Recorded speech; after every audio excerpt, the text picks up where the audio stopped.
Bom, eu vou começar descrevendo duas cenas que devem ter sido faladas aqui milhões de vezes nesses 3 dias. A cena 1, os índios Caeté dançam em volta de um caldeirão, onde sobre um fogo crepitante cozinham o corpo despedaçado do primeiro bispo do Brasil. O bispo Sardinha naufragara ao chegar à terra recentemente conquistada, para onde vinha com a missão de dar início à catequese da população nativa em nome da Igreja Católica Portuguesa. Ele e os 90 membros da tripulação que o acompanhavam foram todos comidos. Este é o episódio fundador da história da catequese no Brasil, cujo objetivo foi estabelecer as bases subjetivas e culturais para a colonização do país por Portugal. Segunda cena. Hans Staden, um aventureiro alemão, encontra-se capturado pelos índios Tupinambá, que estão se preparando para matá-lo e transformá-lo no prato principal de uma comida coletiva. Mas, chegando o momento, os nativos decidem renunciar ao banquete. Sentem que falta aquela carne, os sabores da valentia. A evidente covardia desse estrangeiro afastou o desejo de saboreá-lo, e o apetite antropofágico, dessa vez, não pôde ser saciado. A narrativa dessa aventura, contada pelo próprio Staden, funda a literatura de viagens do Brasil colonial. Estes são os 2 mais famosos informes do banquete antropofágico praticado pelos nativos contra os europeus que vinham explorar seus mundos. Destacam-se no imaginário dos brasileiros como 2 facetas de um dos mitos fundadores do país sobre a política de relação com o outro e sua cultura, particularmente o outro enquanto predador dos recursos, sejam eles materiais, culturais ou subjetivos. Por que essas 2 cenas diferentes? Podemos supor que a heterogeneidade da reação dos índios diante da presença do predador nos dá uma chave possível para a política de relação com o outro que predominava entre os índios que habitavam o território do futuro país que a colonização então estabelecia.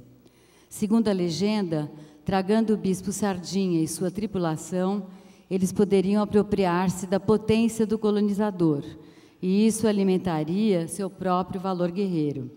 E, ao contrário, não comendo Hans Staden, eles evitariam contaminar-se com a covardia daquele estrangeiro. Mas, como se deveria entender, o que deveria se entender exatamente por covardia nesse caso particular? Provavelmente a atitude do alemão, marcada pela vontade de extrair dos índios uma imagem idealizada do outro para alimentar suas ilusões metafísicas e apaziguar seu mal-estar e sua culpa.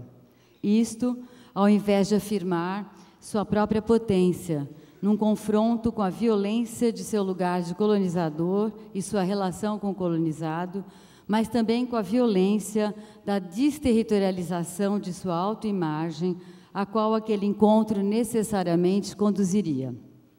Na década de 20, esse mito foi reativado pelas vanguardas modernistas de São Paulo e assumiu um lugar proeminente no imaginário cultural, extrapolando a literalidade do ato de devorar praticado pelos índios.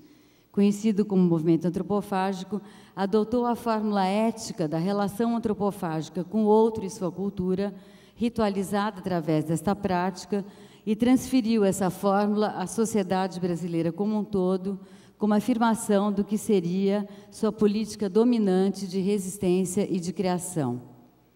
Quais são os elementos constitutivos dessa fórmula? O outro é para ser devorado ou abandonado.